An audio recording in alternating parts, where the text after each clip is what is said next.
how basic Alright, so training basic works. training. So here's what happens in basic training. So forget now what year was that? Oh, this was in 1989 And you were or 1989. So right after you Graduated from high school. So, actually, it was a year after graduating from high school, 1990. Sorry. So, what you do is when you first go into basic training, you go into the holding company. And there, they make sure you're physically fit for military duty. So I had to have my eyes checked. I had to have dental work had to be done. Then I had to do physical training to show that I could do push-ups, sit-ups, and run. okay. In there, if there's physically something wrong with you, like you're overweight, they will hold on to you and force you to lose weight. Mm-hmm. A friend of mine, actually David Bissett, was held back for 3 weeks because he was so overweight. Wait, he only got held back for 3 weeks for being so overweight? Yeah, because you would lose weight very quickly. Wait, what did they do for you to lose weight? They make you not eat your food. Oh, that's not nice. Yeah. So he was held back for 3 weeks. Okay. So once you get past that, then you go into your basic training. And then for tankers, basic training was 18 weeks long. Okay. Every 4 weeks, you took what's called a gait test. And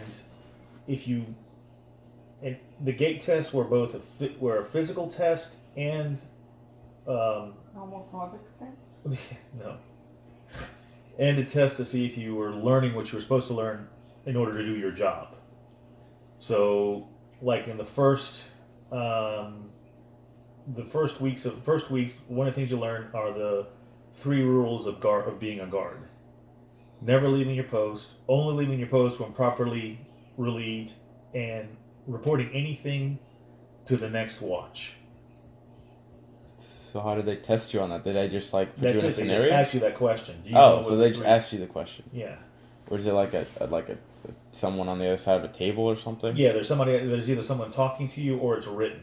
They do both of them, and then you have to do. Wait, but both of them at the same set of tests? No, but different tests depending on what it is. Like for example, one of the tests you had to take was to identify enemy vehicles, and it was just a handwritten test, and you had to run down and you had 30 seconds to identify 30 vehicles. Wait, so the first test you learned about how you. It's just a bunch of different tests. It's like exams. Think of it as an exam.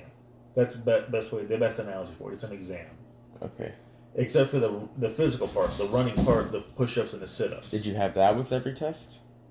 That was one of the tests. One day that was one of the tests. Oh, okay. So after 4 weeks you had one test about a knowledge check, but you didn't also have a physical check. You also had a physical test as well. So you had both a knowledge check and a physical check test, every time you tested?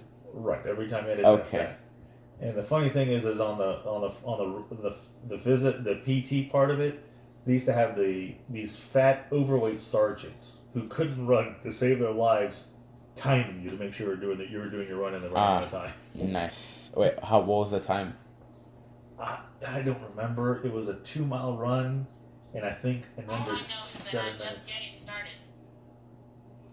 Did you have strength checks, like push-ups, sit-ups? Yes, I do those as well. Do you know the requirements for those? I don't remember those at all.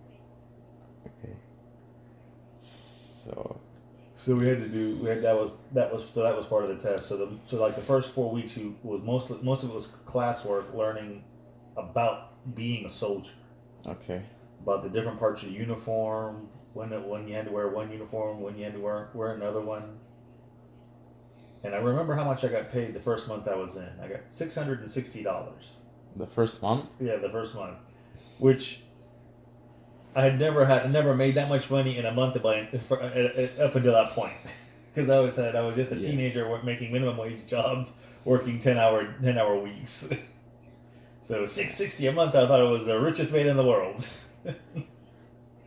and then that was when I was an E0. When I became an E1. What are E's? That's your rank. E stands for enlisted. 0 is for the rank. That was a private with no stripes. An E1 was a private with 1 stripe. How do you gain stripes? Well, I gained stripes because I was passing extra tests. Got it. Oh, so like the language deep test? language test gave me a stripe. The armor test gave me another stripe. How do you take those tests? Do they just like They select you based on some criteria I don't know. Okay. They just said, you take a test. Did you pass any other tests besides the language test? The language, the armor test, the mechanical test. And I had a 4th test, which was a weird dexterity test. I don't remember exactly how you called it, but it was on a computer, and you had to learn how to manipulate 2 different knobs so that you can get a square to follow crosshairs across the screen. And one hand did the X and Y axis, and the other hand did the Y and the Z axis. Wait, so for each stripe you'd get, you go up and E to like 1, E2, or did you have... E0 was when I first got in, E1, E2, and I had an E3 by the time I finished basic training. Okay. So, and the test, so these tests, did they happen at the beginning or just at random times throughout the 18 months? Random through 18 weeks. Random times throughout the 18 weeks.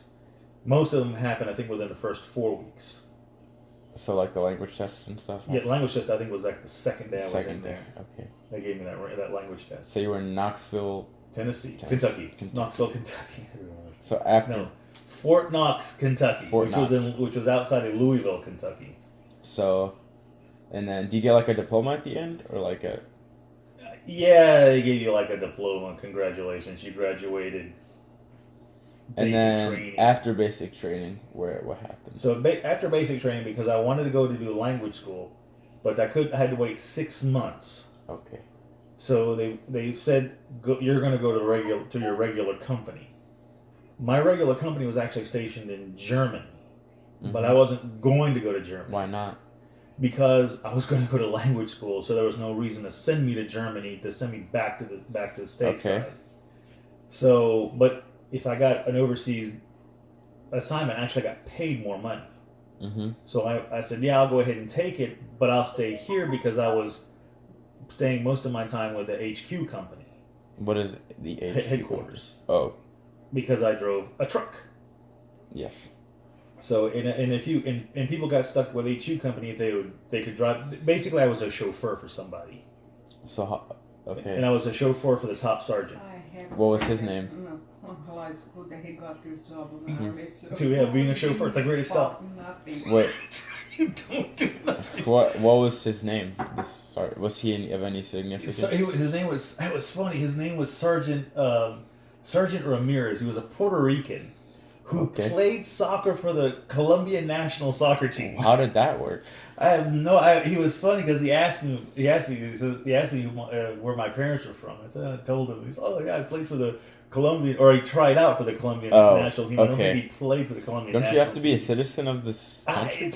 That's what I thought. Wait, this was what, 1990? So this is 90. So but he did this back in the 70s. Oh, it must have been different. May have been, but anyway, so he it was funny because so I chauffeured him around, the top sergeant around. Wait, where would you chauffeur him? Did you work for like a 9 to 5 type thing? Or? Yeah, it becomes a 9 to 5 job. So you chauffeured him around, or you went to what's called the motor pool, which is where the tanks were. And wait, but would you chauffeur him from his house to like the? No. Oh, like inside the military base. Okay. You know, he's like, I gotta go to the PX or to the motor pool. All right, I gotta drive him out to the motor pool. So how long did you do that for? I did that for 3 months. No, that wasn't even that long. About a month or so. After a month or so, they say your company's being deployed to Saudi Arabia, and go. And at that point, I'm like, well, I thought I was going to go to language school, and he said, no, because your regular army is going because your regular unit's going to be deployed, you need to go deploy with them. Okay. So I said, but I don't even have I wasn't assigned a company, I wasn't assigned a tank or anything. And they said, it doesn't matter. Go there and we'll figure something. No, you'll get all that stuff. So we went to the military city in Saudi Arabia that was on the Gulf Coast. Wait, do you like interact with people in Saudi Arabia? Or No, like, you don't. You go to what's called, they call it a military city. And it's basically a Western city in Saudi Arabia. You don't Okay. see a lot of Saudi citizens. Only those who work for the military are there. So the laws are a lot looser. You Are they like you can actually buy American alcohol laws? there. Yeah, sort of. You can buy alcohol Is there. it like you can buy is it pork like there. an American territory or is it? It's not an American territory. It's leased to the Americans. Oh, I think is how it would work. how is it like traveling there? Just like on a plane, passport. You same travel. thing? You took a military air flight I took it from Fort Knox, Kentucky flew to the Azores. From the Azores, Where's flew, the Azores? Azores? It's in the Atlantic. It's part of Portugal's property. Oh. And then from the Azores, we flew to I can't remember the military city. I have to go look it up again. And then you land there. So when we landed there, our tanks had not arrived yet. Our tanks were going from a base in Germany, being put on a train down to a port in Italy. Italy, they're going across the Mediterranean Sea through the Suez Canal to another city on the west coast of Saudi Arabia. Mm-hmm. When they get into that city, then they have to be offloaded from the tanker from the boats and put on another train and brought across the whole of Saudi Arabia and to get to us. Once they got to us, then we were supposed to start unloading them. Okay. And then we start staging them. And the funny thing is that one of my friends was doing that job, and I didn't do it. I forgot I think I was still driving my top sergeant around. Mm. But he got lost. Okay. In the city. Driving a tank around on city streets, Okay. he got lost. How do you go about driving a tank around a city street? What? How did that even happen? Because the cities are designed for like army distract vehihles. Yeah, so Okay. they don't damage the street. But he got lost on it. He couldn't tell which direction he had to go, and he was telling me that he had stopped and was asking the police for directions, and the police spoke very little English, and started yelling at him because the tank is in the way, blocking the intersection.